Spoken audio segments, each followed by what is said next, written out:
Welcome to Brain Vision. So here for part A, when we want to find the angular acceleration, alpha would be equal to the angular velocity final minus the angular velocity initial divided by t. This would equal 1200 RPMs minus 3500 RPMs. This would be divided by t, or 2.5 seconds. This is going to equal negative 2300 RPMs divided by, again, 2.5 seconds, and then let's convert. So this would be multiplied by 2 pi radians for every 1 revolution. And then we can multiply it by 1 minute for every 60 seconds. And this is giving us negative 96.3 radians per second squared. So this would be your answer for part A.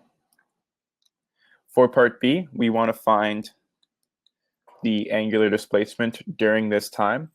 So the angular displacement can be found, this would be equal to, we can say delta theta rather.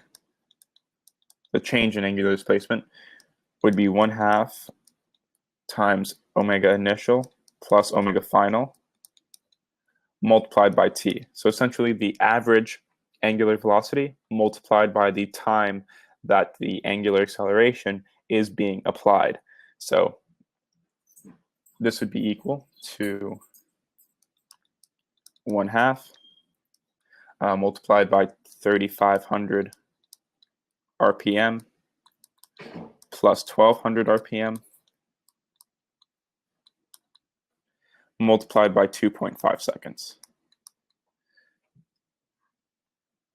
Delta theta would then be equal to 1/2 times 4700 RPMs multiplied by 2.5 seconds multiplied by 1 minute for every 60 seconds in order to convert. And this is giving us approximately 98 revolutions.